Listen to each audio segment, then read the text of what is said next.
जिनके ख्वाब बैतुल मक़दिस का फाते बनना होता है, वो बाश बच्चों का खेल नहीं देखा करते। और बाप जरा आगे बढ़ा, शफकत पिदरी गालिब आई। बाप ने पलट के देखा कि मेरा बेटा को चोट तो नहीं लगी। कहने लगा मैं सीना तान के खड़ा था।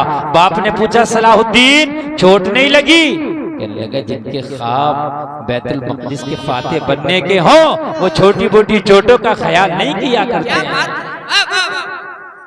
आज हमारा हाल मजा नहीं आ रहा, क्या कर रहे हो? बढ़ाओ ना इसका आवाज बढ़ाओ, थोड़ा सा बेस बढ़ाओ और ठीक ठाक से बजा दो इसको भाई। इस वक्त जो है कम नहीं करो, बढ़ा दो।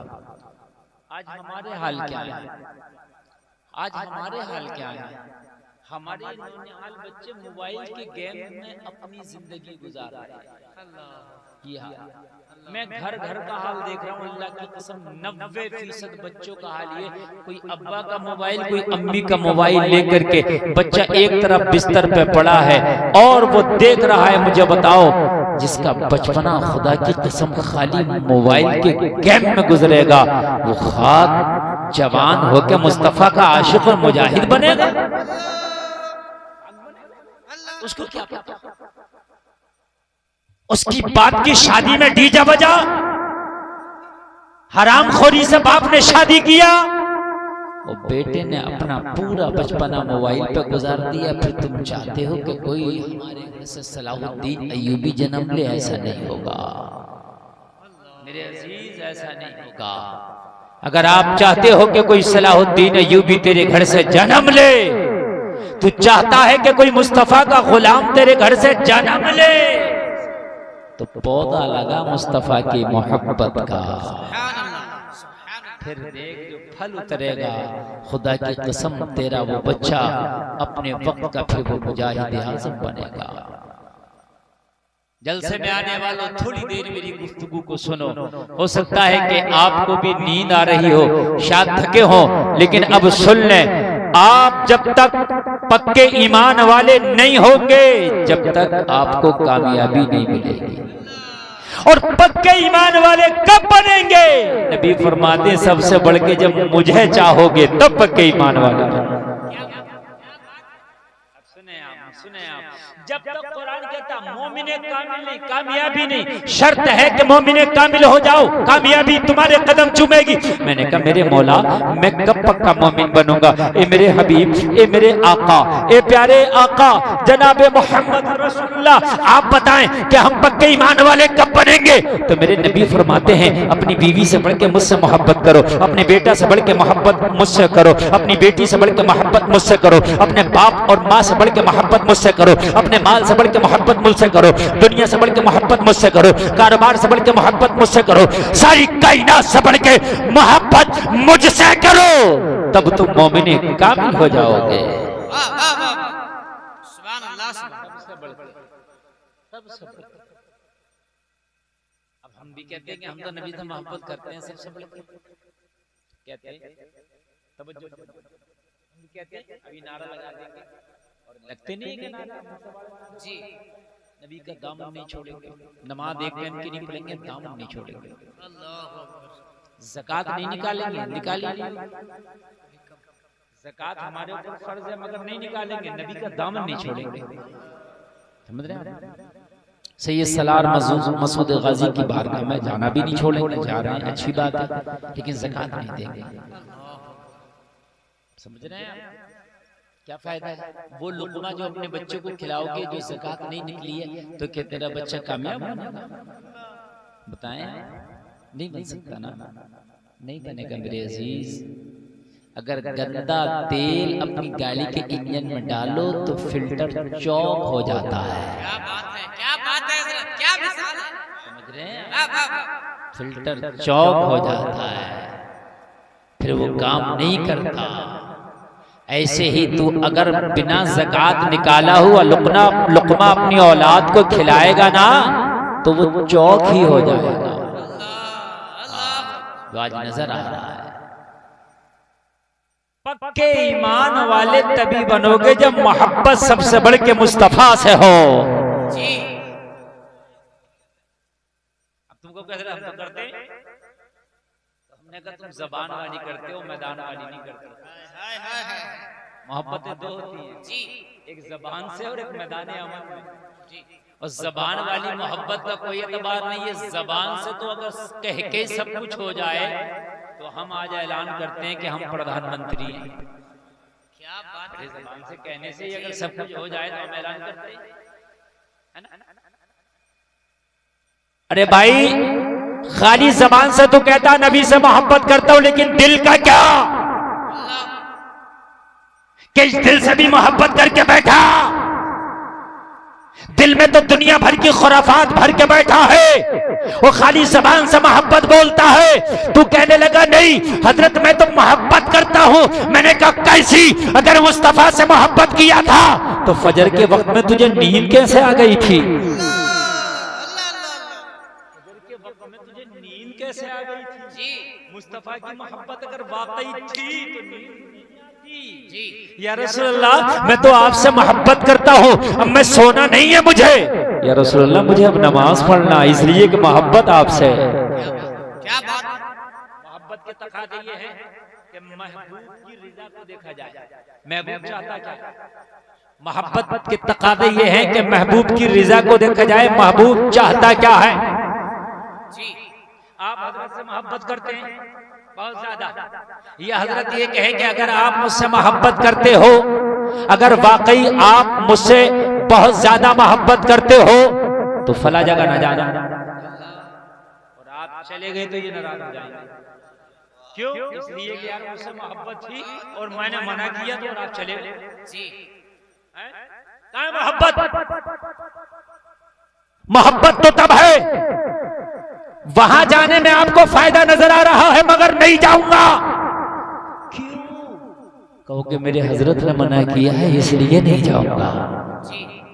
तुझे फायदा मिलेगा वहां जाओगे तो अभी 500 रुपया मिल जाएगा। आप कहोगे यार फायदे नहीं देखे जाते, महबूब की रिजा देखी जाती है। फायदे नुकसान नहीं देखे जाते, महबूब की रिजा देखी जाती है। और जलसे में आने वालों कान खोल करके सुनो, अगर वाकई मुस्तफा से मोहब्बत करते हो तो मेरे नबी ने फरमाया झूठ ना बोलना, तो अब मैं झूठ नहीं बोलूंगा इसलिए कि महबूब नाराज हो जाएगा। मेरे करीम मुस्तफा ने फरमाया हरामकारी न करना, अब मुझे हराम काम नहीं करना है इसलिए कि महबूब नाराज हो जाएगा। बोलो जलसे में आने वालों, मेरे करीम मुस्तफा ने कहा नमाज ना छोड़ना, नमाज मेरे आंखों की ठंडक है, अब मैं नमाज नहीं छोड़ूंगा इसलिए कि महबूब नाराज हो जाएगा। मुस्तफा की मोहब्बत दीन हक की शर्त अव्वल है, इसी में हो अगर खामी तो सब कुछ नामुकम्मल है। नारे तकबीर, नारे रिसालत, मसलके आला हजरत, उलमाए अहले सुन्नत, पैगाम ताजु शरिया कॉन्फ्रेंस, जश्न शादी खाना आबाद। देखो भाई,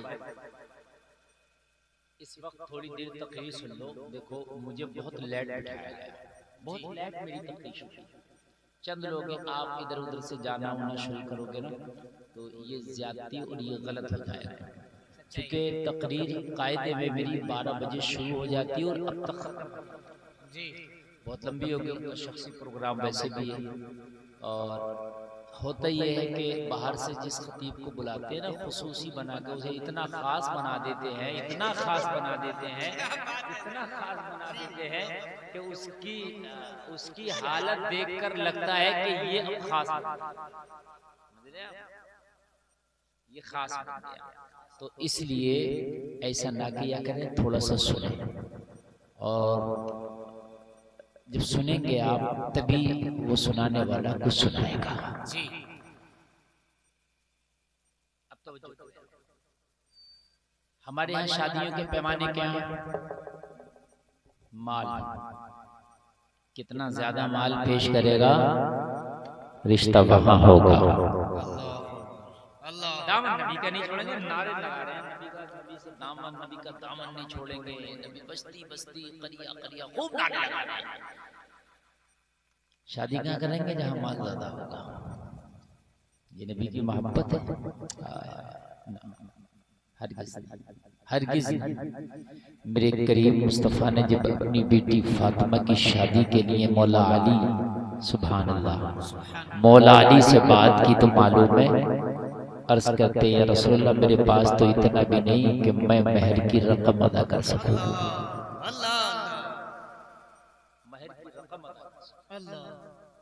अच्छा, लड़की वाले भी खूब ज्यादा, लड़की वालों को कम मत समझो, दोनों हाथ से तालियां बज रही हैं जी।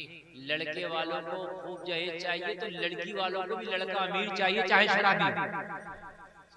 लड़का खूब अमीर हो, पैसे।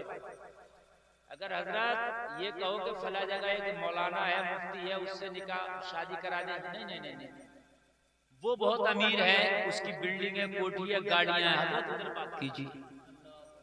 मसला पैसे का है। जब जलसे में आने वालों बेटी या बेटी का निकाह करने निकलो, माल बाद में देखो, नामा या माल पहले देखो। क्या बात है। अगर नामा या माल देख के बेटा या बेटी की शादी करोगे तो फैसले कोर्ट और कचहरी में नहीं होंगे, इंशाअल्लाह। इंशाअल्लाह नहीं होंगे, इंशाअल्लाह नहीं होंगे। आज कोर्ट कचहरी में फैसला क्यों हो रहा है? इसलिए कि माल देख करके शादी हो रही है, भाई नामा या माल देख के नहीं हो रही है। अल्लाह सही बता रहे हैं। अगर नेक है, दाढ़ी वाला लड़का है, नमाजी है, और रिश्ते की बात करो तो लड़की वाला एकदम राजी नहीं है, कह रहा वो तो यार मौलवी साहब है, कोई जरा बेहतर सलाइए निकाल के 5000 में क्या करेगा? बात सही है। लेकिन मेरे अजीज, अमीरी गरीबी किस्मत से है, ये मौलवी या डॉक्टरी से नहीं है। क्या बात है। कभी कभी डॉक्टर मक्खियां मार रहे हैं, मौलवी मजे ले रहे हैं, कहीं कहीं मौलवी मक्खी मार रहे हैं, डॉक्टर मजे ले रहे हैं। ये तो किस्मत से है। बात समझ आ रही है कि नहीं आ रही है? ये किस्मत से है। हाँ, अमीरी एक बादशाह ने पूछ लिया था अपने दरबारी से। वो दरबार में उसके वजीर खुशामदी वगैरह होते थे कि बताओ भाई दौलत कैसी होती है। तो पता है क्या कहा वजीर ने, खुशामदी ने कहा हुजूर अगर मेरी गर्दन की माफी हो तो बताओ दौलत कैसी होती है। अच्छा, बादशाह एक पैर से माजूर था। क्या था? एक पैर से माजूर, जानते हैं, विकलांग था। तो बादशाह ने कहा कैसी होती है? तो वो खुशामदी हट्टा कट्टा अच्छा था, नौजवान, कह रहे साहब दौलत अंधी होती है। बोले तुझे कैसे पता अंधी होती है? बोले हुजूर अगर अंधी ना होती तो लंगड़े के घर में नहीं आती। है ना? आप माजूर हैं, विकलांग हैं, और आप बादशाह और मैं हट्टा कट्टा हूं, मैं गुलाम। तो दौलत मौलाना मौलवी डॉक्टर नहीं देखती, तुम देख। क्या बात है सर, क्या बात है। तुम देख रहे हो जी। अजीब मसला है। दौलत काला गोरा नहीं देखती, हैंडसम भी नहीं देखती। अनिल अंबानी का लड़का देखो, मुकेश अंबानी, मुकेश अंबानी के बेटे को देखो, हाँ कितना मालदार। तो भाई ये नहीं देखती और तुम देख रहे हो। क्या बात है। कलमा नबी का पढ़ते हो, मुस्तफा का कलमा पढ़ते हो। हम तो नबी का दामन नहीं छोड़ेंगे, दामन नहीं छोड़ेगा मुस्तफा ने। तो जब अपनी बेटी के निकाह की बात की तो मौला अली पे ना अपना घर था ना महर की देने के लिए रकम थी। मुस्तफा अपनी बेटी के निकाह की बात कर रहे हैं, मुझे बताएं कहां दामन पकड़ा? लेकिन अल्लाह की कसम मुस्तफा ने माल नहीं नामाया माल देखा। जोर से बोलो यार सुभान अल्लाह। पूरे मदीने में मौला अली के जैसा खुदा की कसम ना कोई मौलाना है ना कोई मुफ्ती है। क्या बात है। वाह वाह। मौला अली से बढ़ के नहीं, ना कोई मौलाना है ना कोई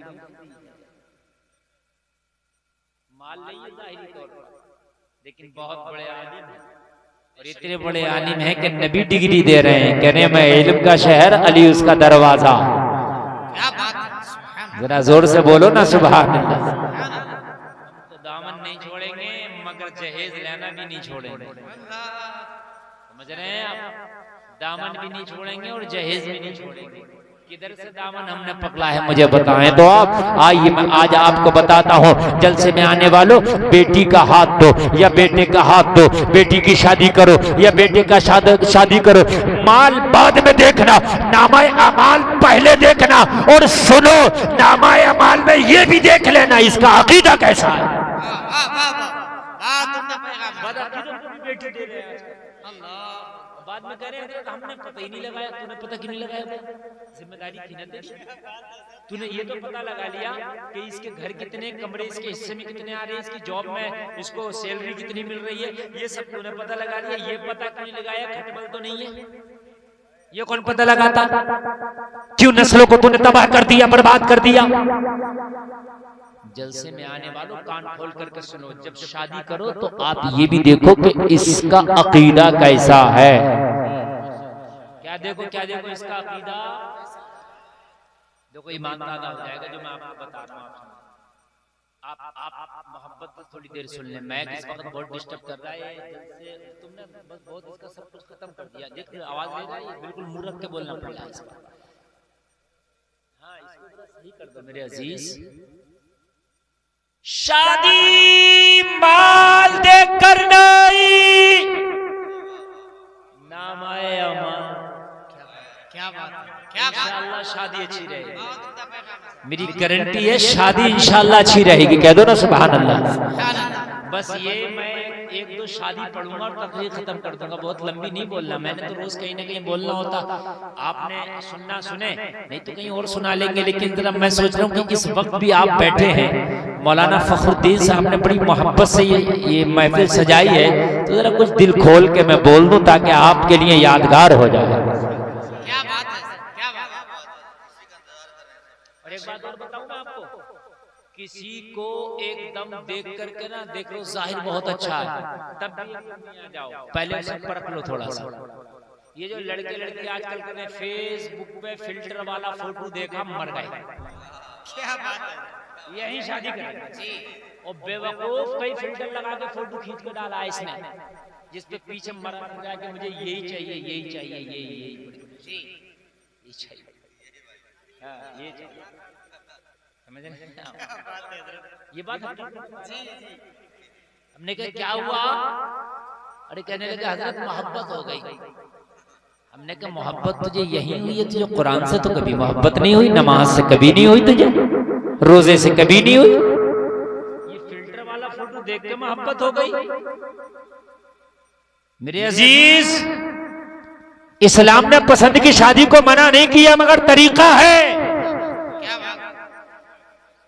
ये गुंडागर्दी के साथ इस्लाम नहीं बोलता। जो आज गुंडागर्दी हमने अपना रखी है, अगर कहीं शादी करना चाहते हैं, बड़ों को बीच में डालें, इज्जत के साथ पैगाम पहुंचाएं।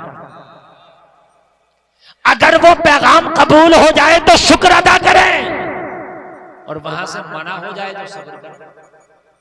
बात खत्म है। अल्लाह मेरी किस्मत में नहीं है, इससे बेहतर अता फरमा। क्या करो इससे बेहतर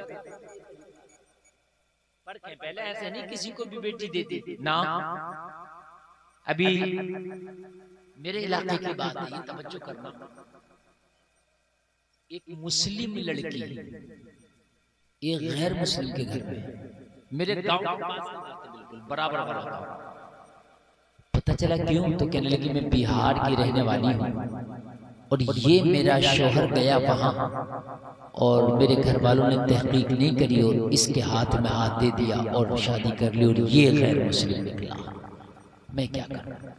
मैं फंस गई यहाँ आके। तहकीक जरूरी है जलसा में आने वालों। कायनात में सबसे अफजल मेरा नबी है, सुभान अल्लाह। मेरे नबी से अफजल तो कोई नहीं है ना यार? है? अरे नहीं है ना, कोई नहीं है। खुवैलद की बेटी नाम खदीजा है, सुभान अल्लाह।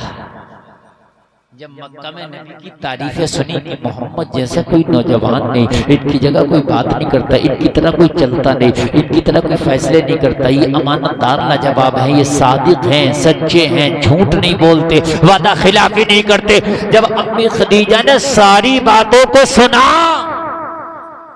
सारी बातों को, तब भी एकदम से यकीन नहीं किया।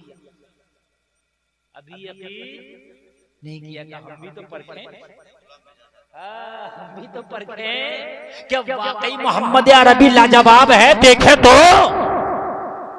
मैं पहली शादी मुस्तफा जाने रहमत सल्लल्लाहु अलैहि वसल्लम की आपके सामने पढ़ के सुना, जरा कह दे सुभान अल्लाह। मेरे नबी से ना अफजल है, ना आला है, ना कोई खूबसूरत है, ना सच्चा है। उनका तो चेहरा देखो ना तो गमजदों के गम दूर हो जाए। अल्लाह अल्लाह। और लोगों रोते हुए हंस पड़े, जो टेंशन में हो वो मुस्कुराने लगे। अम्मी खदीजा ने मुस्तफा के बारे में सुना, लेकिन सुनने के बाद में यूं ही नहीं यकीन कर लिया, बल्कि मालूम है क्या किया? जनाबे अबू तालिब के पास आई और आके कहने लगी, जनाबे अबू तालिब, जो तुम्हारे भतीजे मोहम्मद अरबी हैं, मैं चाहती हूँ कि मेरे काफिले की बागडोर हाथ में लेके और इस बार सलारे काफिला बन के मेरा काफिले का माल मार्केट में खुद सेल करें और फिर उधर से जितना मुनाफा हो लेके आए। इस साल मक्का में कहत पड़ा हुआ है, लोग फाके से दो चार हैं, लोग फाके से जूझ रहे हैं। इस वक्त कोई बिजनेस नहीं, कहत का आलम है। मैं वादा करती हूँ जितना मुनाफा होगा मेरे काफिले को सारा का सारा मक्का वालों में तकसीम कर दूं।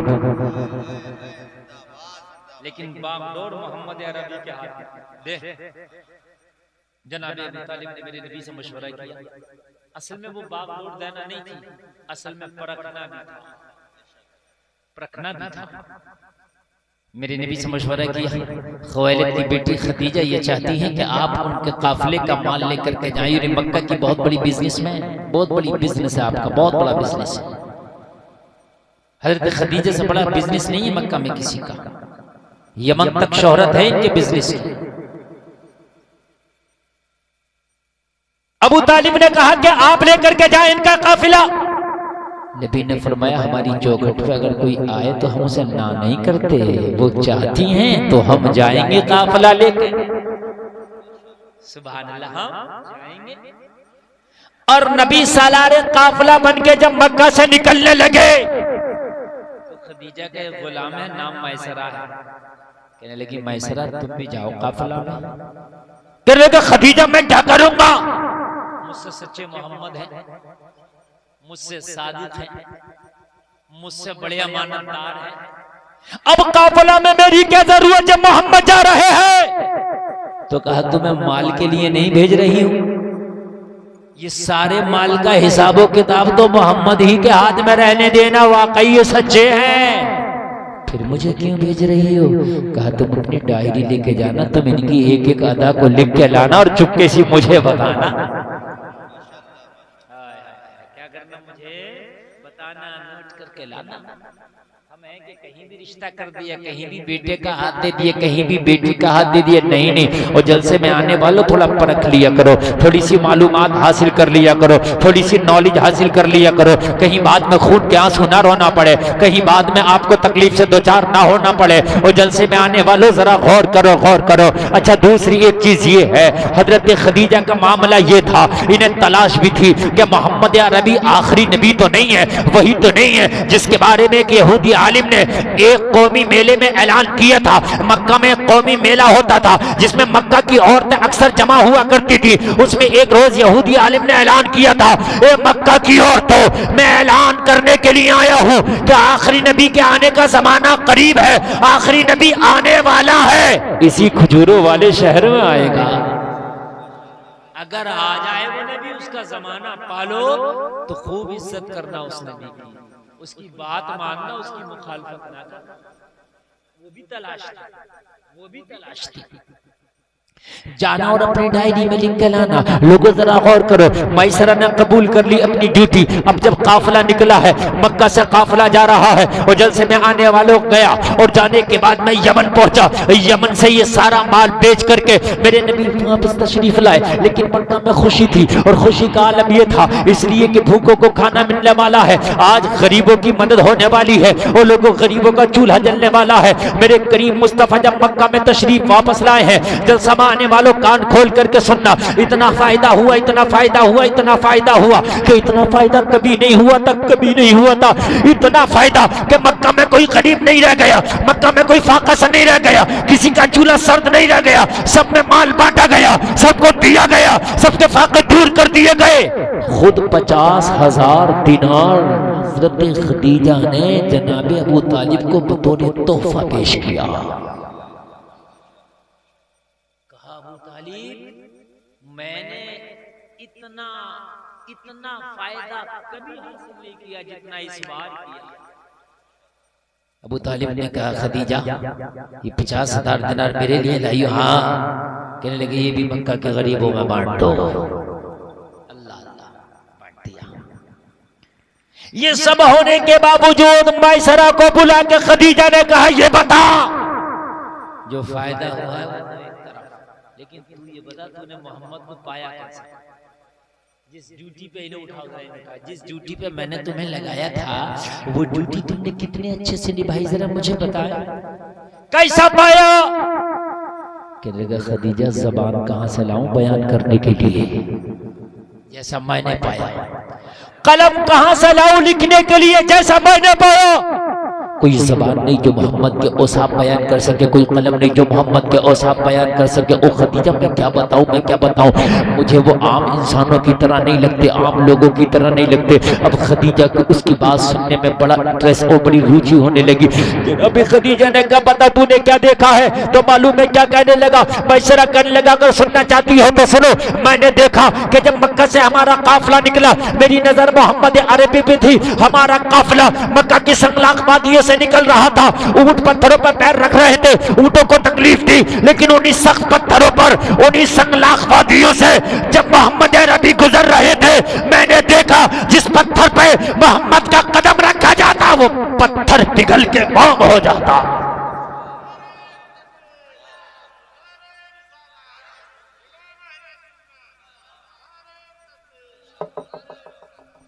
पत्थर पिघल के मैंने देखा। ओ मैसरा तूने और क्या देखा? अरे क्या बताऊं खदीजा, मैंने देखा शदीद गर्मी है, तेज की धूप है, लेकिन मोहम्मद अरबी जहां से गुजर रहे हैं बादल उनका साया करके चल रहे हैं। आय हाय, जरा क्या देना यार, सुभान अल्लाह। और क्या देखा तुमने? कहने लगा क्या बताऊं, जैसे ही हम यमन के बाजारों में पहुंचे तो मोहम्मद अरबी पहली मर्तबा यमन के बाजारों में गए, ताजिरों से रूबरू हुए। मैंने देखा कि जो पुराने से पुराने ताजिर थे उनके पास भीड़ लगी थी, लेकिन जैसे ही मोहम्मद अरबी ने बाजार में एंट्री की तो सब उन्हें छोड़ के इनके पास आके जमा हो गए। वो कसम खा खा के अपना माल बेच रहे थे, लेकिन वो उनकी कसमों पे इतना यकीन नहीं कर रहे थे जितना मोहम्मद की भोली जबान पे यकीन कर रहे थे। कहने लगी बस अब डायरी बंद कर दे, मैंने समझ लिया ये कौन है। हाय हाय हाय, सुभान अल्लाह। अब निकाह का पैगाम भी भेज दिया, परखा निकाह का पैगाम भी भेज दिया। जलसे में आने वालों के ये हमारी जिम्मेदारी नहीं है कि हम शादी से पहले जांच करके खाली माल देख कर ही ना, माल हसब व नसब भी देखें, उसका दीन भी देखें कि दीनदारी कैसी है, समझ रहे हैं? ये सारी चीज देखें, फिर हुस्न जमाल भी है। माल तो सबसे लास्ट की चीज है, लेकिन आज सिर्फ माल ना इस माल के पीछे ना जाएं। ए मेरे जलसे में आने वालों कान खोल करके सुनो, अब मैं जो आपको बताना चाह रहा था कि मुस्तफा की मोहब्बत अगर सबसे बढ़ के होगी तो फिर माल को फौकियत नहीं दी जाएगी, नामाया माल को फौकियत दी जाएगी। माल को दी जाएगी फौकियत, फिर नामाया माल को फौकियत दी जाएगी। और गवाह है यार, अब बात करते हैं मौला अली, शादी की तैयारी करो अली। अर्ज किया रसूलुल्लाह मेरे पास तो इतना भी नहीं कि मैं महर की रकम अदा कर सकूं, क्या है तुम्हारे पास? अर्ज किया रसूलुल्लाह एक ज़रा है जिसे पहन कर मैं जंग करता हूँ। नबी ने फरमाया इसे फरोख्त कर दो। मौला अली ने ज़रा को फरोख्त कर दिया, जो रकम मिली मुस्तफ़ा की बारगाह में लाके पेश कर दी। कहा इसकी आधी रकम से तुम्हें फातिमा का महर अदा करना है। क्या करना है? फातिमा का। और महर निकाह में वाजिब है। एक काम की बात बता रहा हूं मैं आपको, निकाह में जो मेन चीजें हैं उस पर फोकस कम है, जो खुराफात की चीजें हैं उस पर फोकस बहुत। समझ रहे हैं आप? देखिए, निकाह में इजाब व कबूल फर्ज है और 2 गवाह फर्ज है। क्या है? ये फर्ज है। इनके बगैर निकाह नहीं होगा। इनके बगैर निकाह, होटल नहीं हो, मैरिज हॉल नहीं हो, लंबा खाना नहीं हो, जेवर नहीं हो, जोड़े घोड़े नहीं हो, जहेज नहीं हो, 200-250 बराती नहीं हो, निकाह हो जाएगा। बस निकाह में कोई कमी नहीं आई। लेकिन गवाह नहीं हो, निकाह नहीं होगा। इजाबो कबूल नहीं हो, निकाह नहीं होगा। ये असल चीजें हैं। लेकिन हमारे यहाँ क्या हो रहा है, जब निकाह की बारी आई तो बेहतरीन जोड़े घोड़े, मैरिज हॉल, शादी, लंबी बारात, हाई खाना, बहुत हाई फाई खाना, लंबी चौड़ी शादियां, 10 लाख का खर्चा। लेकिन जब मेन चीज निकाह की आई, जब बात गवाह की आई, दाढ़ी मुड़ा के सिपला बन कर बैठा हुआ, कहने लगे मुखिया जी तुम ही बन जाओ गवाह। क्यों बन जाओ गवाह? आदिल हो, बाशरा देखो यार, अगर मिल सकता है बाशरा तो बाशराना देखो। जुमे की नमाज पढ़ी है, इसके बीच में कोई नमाज नहीं पढ़ी, बीड़ी सूत रहा बीड़ी, और कहने मुखिया साहब तुम ही बन जाओ गवाह। तो इसने भी रुमाल कांधे पर रखा और अच्छा ठीक है। दाढ़ी वाला मौजूद है तो इसे न बना। कोई नमाजी आदिल मुंसिफ है तो उसे न बना। किसी को उठाया गवाह, गवाह ठीक ठाक बाशरा को देखा भाई, फर्ज है ही गवाह। बस हमारी की नहीं आ रही। दूसरी चीज है इजाब व कबूल, इसमें भी घपला करता। जो असल शादी है वहां फखरुद्दीन साहब को बिलाजरा, जो असल शादी है उसमें घपला।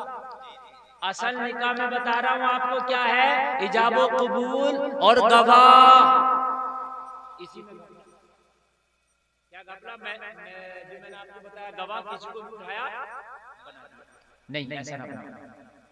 गवाह अगर बाशरा मौजूद है या भी दाढ़ी वाले मेरे सामने मौजूद हैं तो पहले इन्हें ना बनाओ। अगर ये नहीं है तब देखा जाएगा कि अब क्या करें, तब गुंजाइश निकाली जाती है। जब मौजूद ही है तेरे 200 बाराती में, क्या 2-4 दाढ़ी वाले नहीं होंगे, नमाजी नहीं होंगे, आदिल नहीं होंगे? होंगे, लेकिन हमने तवज्जो नहीं दी। दूसरी चीज है इजाब व कबूल, इसमें भी घपला। आपको कि यहाँ कौन सा घपला हो रहा है, तो यहाँ सुना। यहाँ सबसे पहले घपला ये हो रहा है कि हमारे एक वकील बनाया जाता, यहाँ भी शायद बनाया जाता होगा, और 2 गवाह। अब वो वकील जाके इजाजत देता, उस वकील को यही पता नहीं है कि तुम वकील हो, निकाह तुम नहीं पढ़ा रहे हो, निकाह मुफ्ती साहब फलाने साहब पढ़ा रहे हैं, काजी साहब। तो